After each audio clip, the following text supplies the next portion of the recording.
Vamos prosseguir com mais um vídeo de estudo.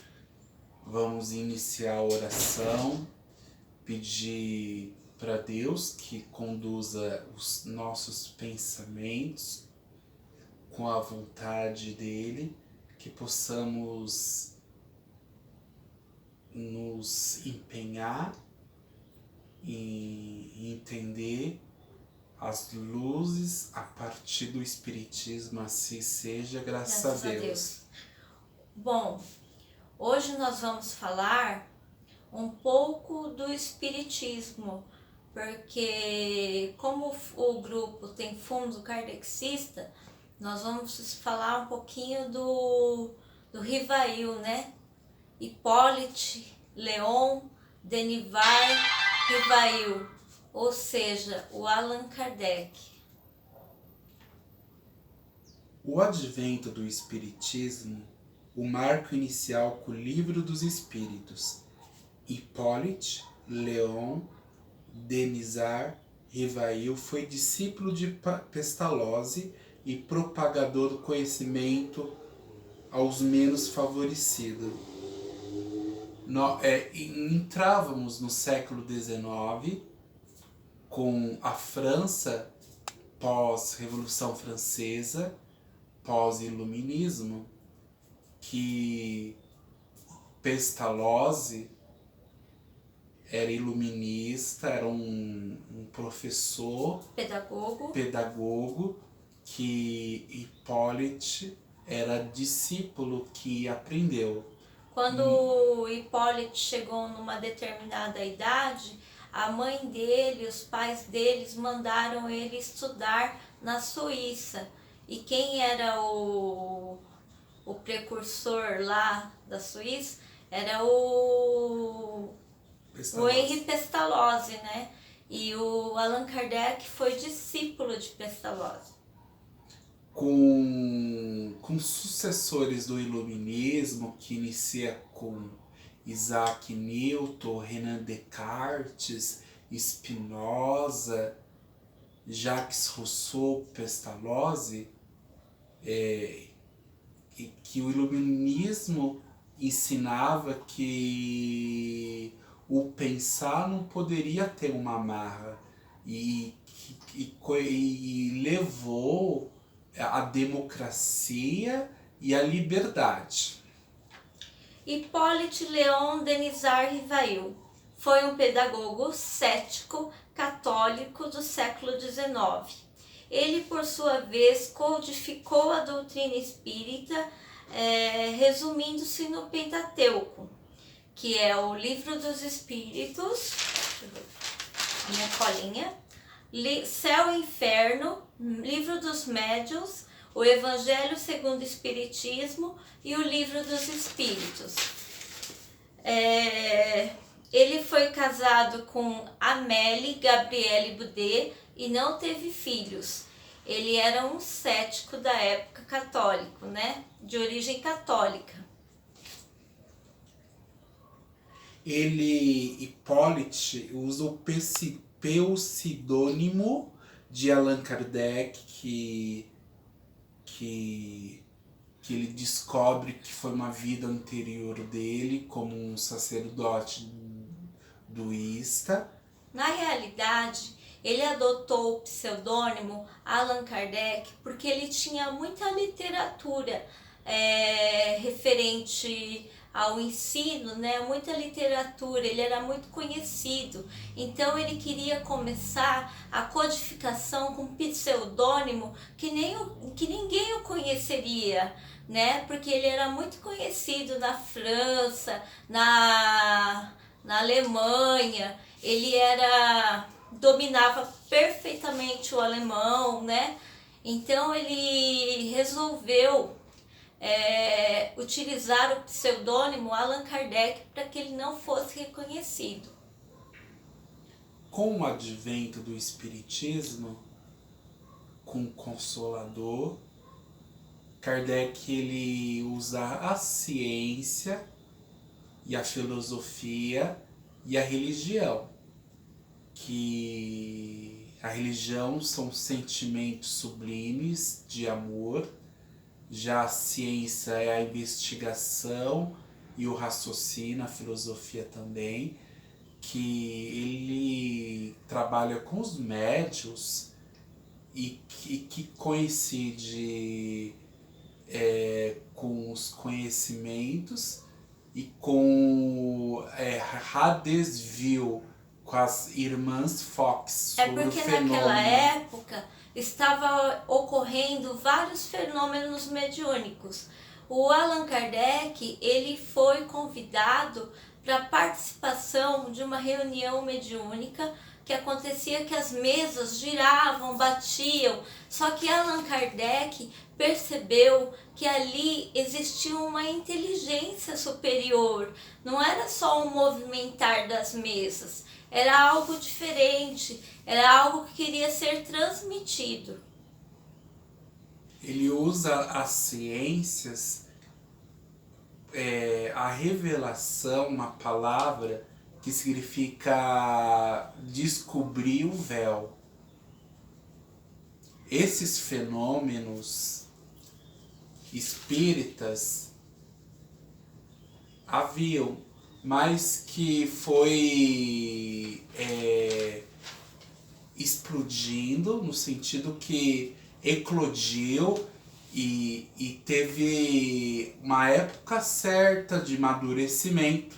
Mesmo assim, com o amadurecimento do iluminismo, com a evolução, ele teve dificuldade de publicar os livros, caso de dogmas, fanatismo pela Igreja Católica, que queimaram os livros.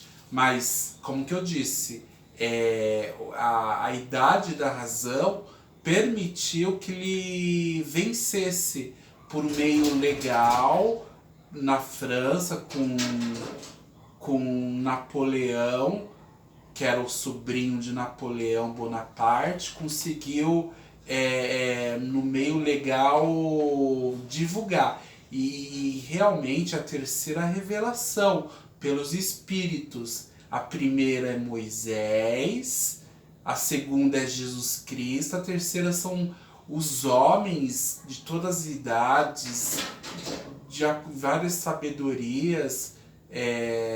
A terceira revelação, os desencarnados, que trazem notícia que a vida não acaba.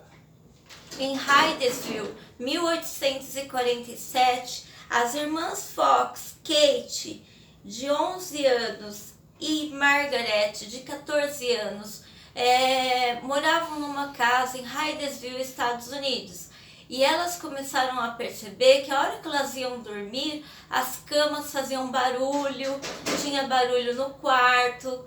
Então, ali as irmãs Fox também sofreram o preconceito da época, né? Mas as irmãs Fox ficaram conhecidas porque elas elaboraram um código de comunicação com esses espíritos, né? Através de post, né? Codificou-se um alfabeto que elas pudessem, através desse alfabeto, se comunicar com aquele espírito que estava ali. No começo, elas pensaram, é o diabo, é o pé rachado. Elas chamavam eles assim, é o pé rachado. Então, elas começaram a se comunicar até descobrir que tinha sido um homem que tinha sido assassinado naquele lugar. E o espírito estava ali ainda na casa, o espírito não tinha sido recolhido, o espírito estava na casa e ele queria comunicar isso a elas, né? E através desses toques da cama ou dos barulhos que elas ouviam, por exemplo, toque, toque, toque, corresponde a uma letra, toque, toque, outra letra. Então elas conseguiram desvendar o mistério, né? E foi nessa época que a Allan Kardec também estava com as mesas girantes, né? Inclusive o livro dos Espíritos foi publicado em 1855. E como o Júlio disse, ele sofreu muito preconceito. Os livros foram queimados, a Igreja Católica era dominante. Então, o espiritismo ele teve a sua dificuldade para se expandir, né? No mundo, no Brasil, na Itália, né? Por um lado, o mundo está vivendo o racionalismo, por outro, tinha o fanatismo de alguns. Então, o espiritismo, o advento do espiritismo, a renovação espiritual, a revelação espiritual para a renovação do homem, permite o homem estar centrado na razão.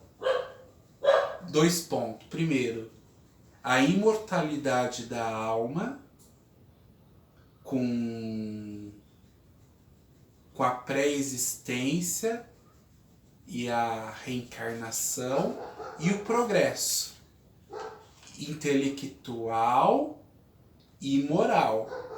A intelectual, nós percebemos que está evoluindo. E a moral precisa acompanhar a intelectual. A encarnação se dá na espécie humana. Um erro acreditar que nós voltaríamos como um animal. Então, na encarnação humana, reencarnação, a gente já está nesse estágio. A gente vai reencarnar num estágio humano. Nós nunca vamos voltar por um cachorro, ou por um coelho, ou por uma tartaruga. Nós não vamos nós não vamos regredir nesse sentido. Os budistas acreditam, né, que volta como animal, mas conforme a doutrina espírita e a codificação de Allan Kardec, essa hipótese não é possível. Com a codificação espírita, Allan Kardec ele institui a mediunidade que sempre existiu, mas que era escondido, né? Sempre teve mediunidade, só que não era aceitado como nos Estados Unidos. Joana d'Arc, tanto outros médios, Santa Faustina, que desenhou Jesus Misericordioso, tantos casos de mediunidade no mundo pelos santos, outras pessoas. O que se diz mística, se diz mediunidade. Então, que nem Joana d'Arc. Joana d'Arc era médium. Ela conseguia ter as visões de como a França ganhar da Inglaterra, né? Tá acabando o tempo. Tá bom, nosso tempo tá acabando, tá curto. Você faz a oração, Júlio? Faço. Jesus, obrigado pela oportunidade de vida de estarmos aqui. Peço para toda a espiritualidade para que nos acompanhe sempre e por todas as pessoas que mais necessitam de oração neste momento. Assim seja. Graças a Deus. E fica ligado no nosso canal.